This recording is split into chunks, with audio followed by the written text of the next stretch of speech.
हरिद्वार में गुरुकुल कांगड़ी विश्वविद्यालय में महर्षि दयानंद सरस्वती की 200वीं जयंती पर कार्यक्रम का आयोजन किया गया और इस कार्यक्रम में उपराष्ट्रपति जगदीप धनखड़ ने मुख्य अतिथि के तौर पर शिरकत की। इस मौके पर सीएम धामी भी मौजूद रहे।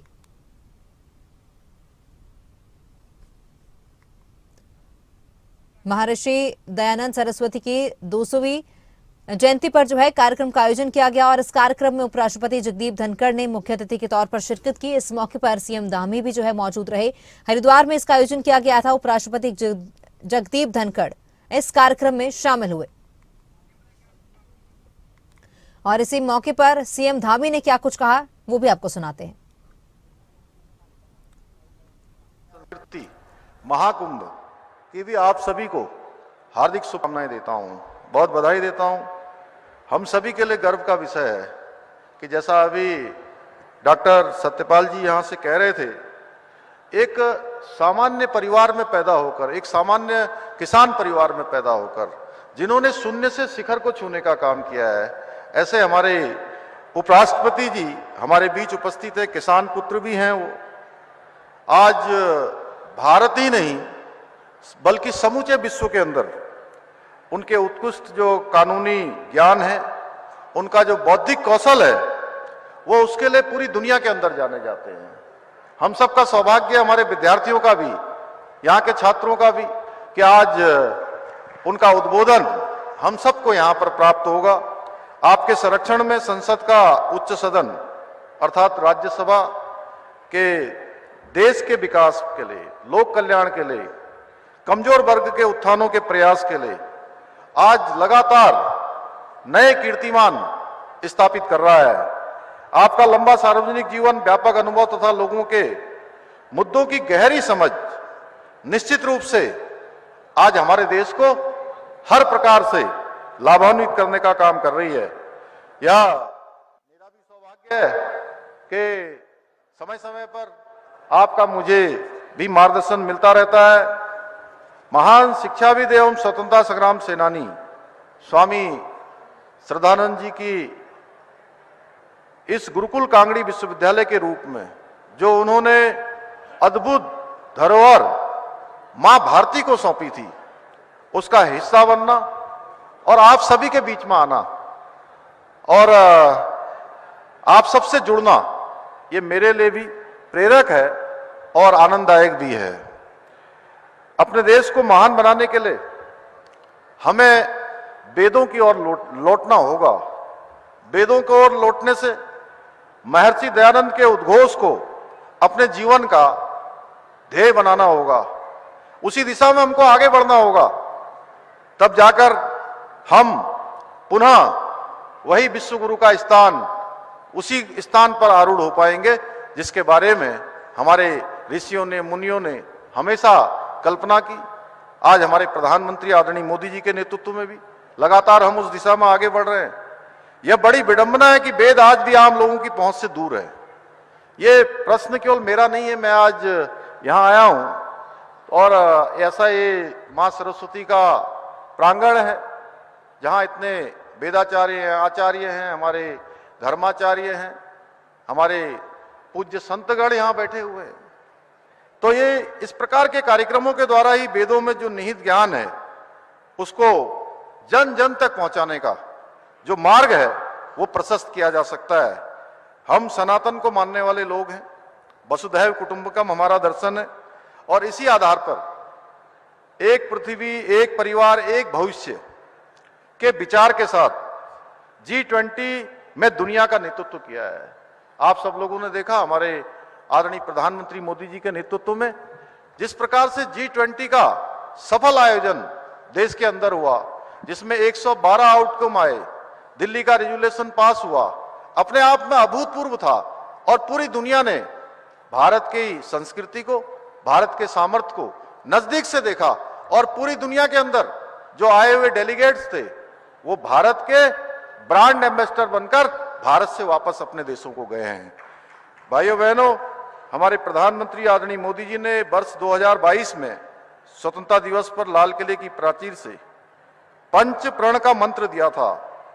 उसमें से एक प्रण है कि हमें हमारी विरासत पर भी गर्व होना चाहिए। आदरणीय प्रधानमंत्री जी के नेतृत्व में आज अभूतपूर्व रूप से भारत का सांस्कृतिक उत्थान हो रहा है। हमारे जितने धार्मिक स्थान हैं उनका नवनिर्माण हो रहा है, उनका पुनर्निर्माण हो रहा है और आम लोगों में अपनी प्राचीन विरासत के प्रति एक गौरव का भाव भी आज उत्पन्न हो रहा है। आदरणीय प्रधानमंत्री जी ने एक भारत श्रेष्ठ भारत के स्वप्न को साकार करने हेतु उत्तराखंड की हमारी डबल इंजन की सरकार निरंतरता से काम कर रही है। जितना भी समय हमको मिला है, एक पल एक क्षण रुके बिना लगातार ये प्रयास है कि हम तेजी से उत्तराखंड को आगे ले जाएं, आप सबके सहयोग से।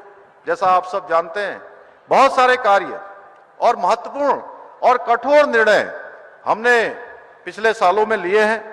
जो आज से पहले, उत्तराखंड स्थापना से पहले जो निर्णय कभी नहीं लिए गए थे, उन निर्णयों को भी हमने लेने का प्रयास किया है, लेने का प्रयत्न किया है। हम उस दिशा में आगे बढ़े हैं।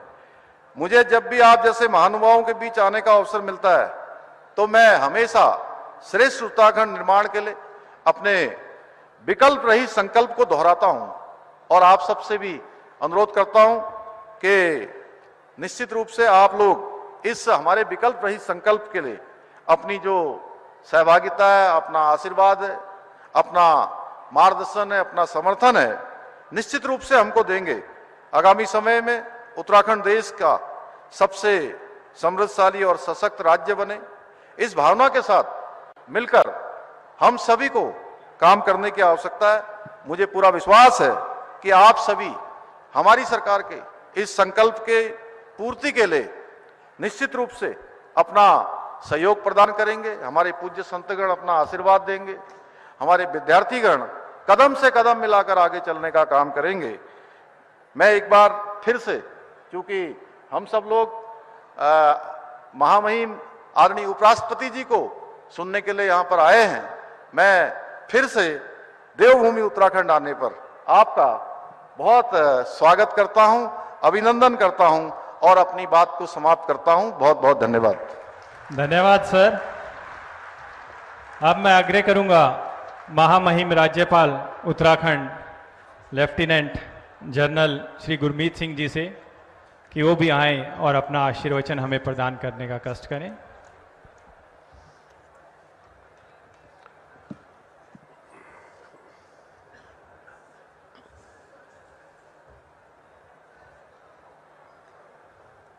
हरिद्वार में गुरुकुल कांगड़ी विश्वविद्यालय में महर्षि दयानंद सरस्वती की 200वीं जयंती पर कार्यक्रम का आयोजन किया गया है और इस कार्यक्रम में उपराष्ट्रपति जगदीप धनखड़ भी शामिल हुए हैं और इसके साथ ही जो है आपको बता दें कि इस खास कार्यक्रम में सीएम धामी भी शामिल हुए हैं और सीएम धामी की ओर से जो है पहले जनता को संबोधित किया गया और सभी को जो है शुभकामनाएं दी गई हैं। तो महर्षि दयानंद सरस्वती की 200वीं जयंती है और इस खास मौके पर खास कार्यक्रम आयोजित किया गया है। मुख्य अतिथि के तौर पर जगदीप धनखड़ ने शिरकत की है। इस मौके पर सीएम धामी भी मौजूद है, उपराष्ट्रपति जगदीप धनखड़ भी इस कार्यक्रम में शामिल हुए हैं।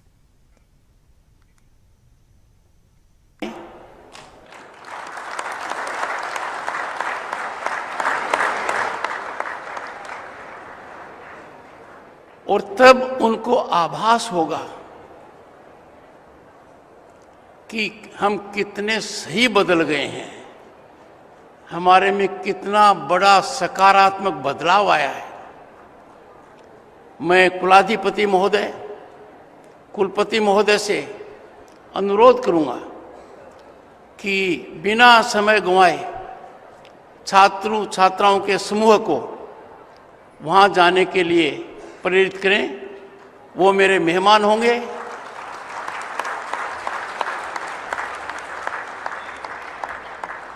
महर्षि दयानंद सरस्वती की 200वीं जयंती एक बहुत बड़ा महत्वपूर्ण मौका है। इसका मिश्रण एक दूसरे महत्वपूर्ण मौके से हो गया, स्वामी श्रद्धानंद के 75वें बलिदान दिवस। और इसका तीसरा महत्व हो गया कि इन दो का संगम जब हुआ तो इस विश्वविद्यालय ने 3 दिवसीय वेद, विज्ञान एवं संस्कृति महाकुंभ का आयोजन किया है।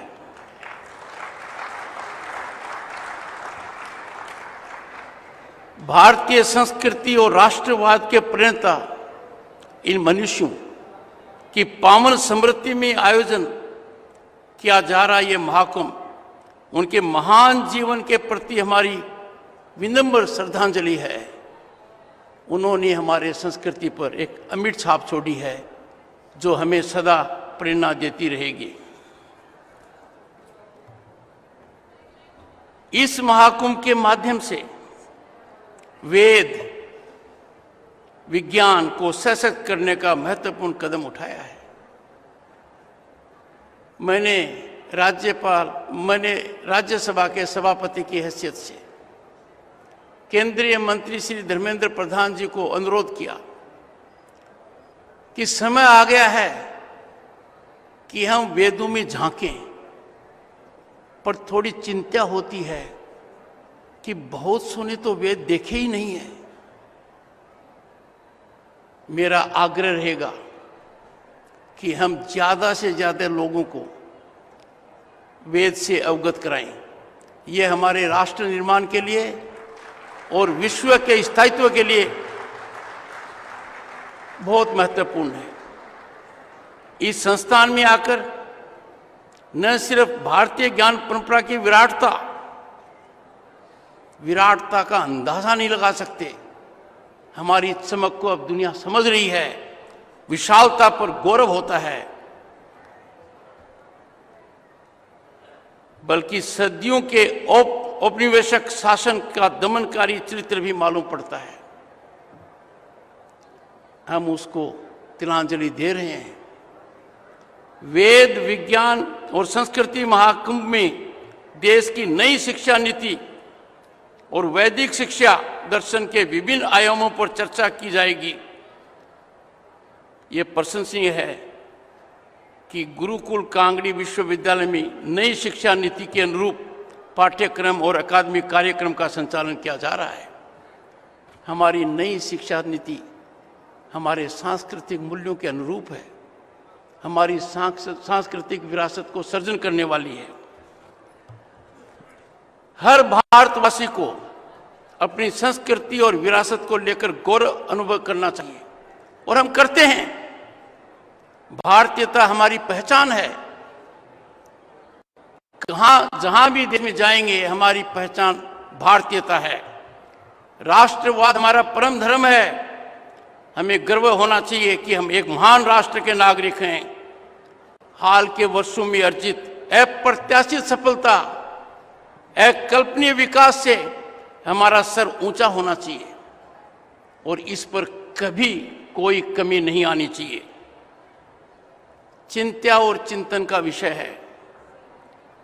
कुछ लोग, गिने चुने लोग, गौरव तो छोड़ दीजिए, अपनी संस्कृति, गौरवमयी अतीत और वर्तमान विकास को लेकर अपमान का भाव रखते हैं। इनकी संख्या बहुत कम है।